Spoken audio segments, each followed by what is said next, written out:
This is Business Anonymous. I started doing business since I was 18, full-time at least, but I've started doing business selling trading cards even when I was in school since I was 10 years old. I'm doing this solo podcast anonymously so that no one that I work with see this and that there's no conflict of interest. This is for business people and I'll share my philosophies, frameworks, thought processes, everything. xAI's sales team aren't just sales reps, they're engineers too. So I got this from this interview by Sulaiman Ghori that I watched recently. And this is like a story that I think is going around at the moment because he basically went against his NDAs without permission and did a podcast where he shared like what xAI is doing and kind of like Elon Musk's working style. So it's pretty unfortunate that he got fired from this incident, but he didn't get permission. So, he had it coming. From my end of it, I actually found several things that he mentioned pretty interesting, like how they kind of like operate within the company, how they don't have a lot of SOPs, things move very fast. They will very like frequently delete something from the code base that they didn't realize someone else was using. All of those things I think are pretty interesting, but for me, the thing that kind of like stood out for me from that interview was the fact that xAI's sales teams aren't just salespeople, they're also engineers. So for this, I think that xAI, they do a lot of like enterprise sales with big companies where I would imagine they kind of like sell the AI system in bulk or helped big companies to like link their AI system with their systems. And I think that for a lot of like software companies, like maybe like Salesforce, the sales team typically just consists of sales reps with technical knowledge, but maybe not of like actual software engineers. So this guy, Sulaiman, he mentioned that when he first joined xAI, he wanted to like, quote, stay away from like sales reps because, they aren't engineers and they would just be selling stuff and telling him to add features. But when he started speaking to them, he realized that they are actually engineers themselves, which is something that he was pretty shocked by. Right now in our company, we do web dev and SEO, but our salespeople aren't like programmers or engineers. And right now, like, I have like two sales reps. One of them, she has a computer science degree, but she's only familiar with like databases and she hasn't developed a website in, decades. The other person is not a web developer at all. She was basically a project manager, and then got promoted to be a sales rep.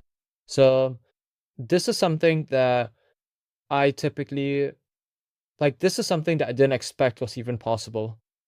Because the way I thought about it, it's like it's too tough to find someone or to train someone to be both a good web developer and a good sales rep. But obviously, like with regards to a skill stacking or productivity level, I think that it is possible.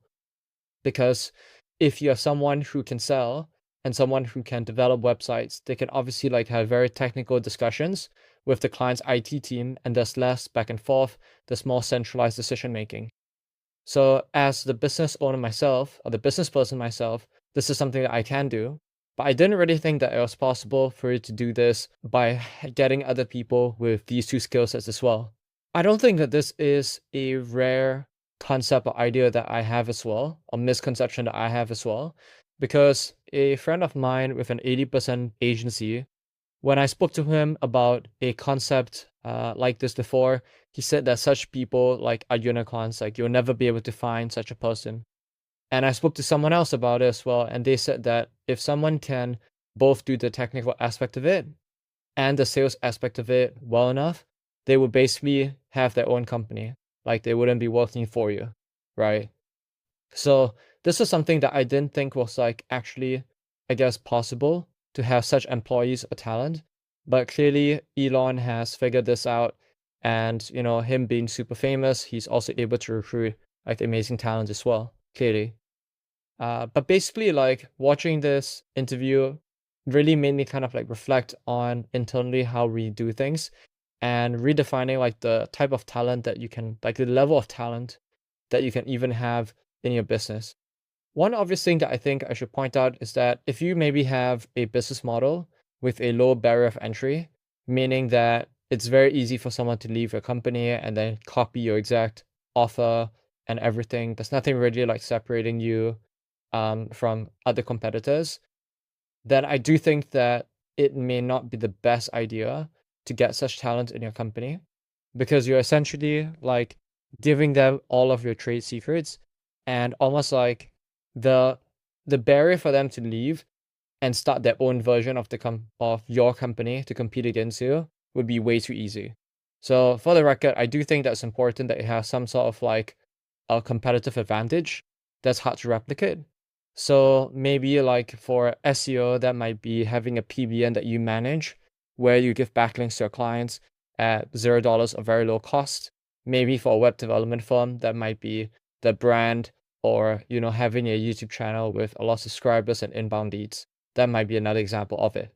When I kind of thought of this idea, it also made me kind of think of the situation that my dad's in, because my dad's a partner in a law firm, in a pretty big law firm. And so how I think I've seen most agencies work, right, is that they will typically hire external sales reps or promote people internally. But if you actually look at like law firms, they actually have people like buy in as partners. So I would imagine that the main law firm owner, he owns the majority shareholding of the firm, but then he'll basically have other like well-performing employees like buy in the firm as they get promoted. So they might spend $50,000 or $100,000 to buy in a part of the partnership. And obviously, if you leave or if you try to screw over the firm, then they will clearly not give you the buy-in back, right? And for anyone who's listening who doesn't have an idea of what this means, you can probably watch Suits or any sort of like law firm movie and get an idea of what I'm talking about.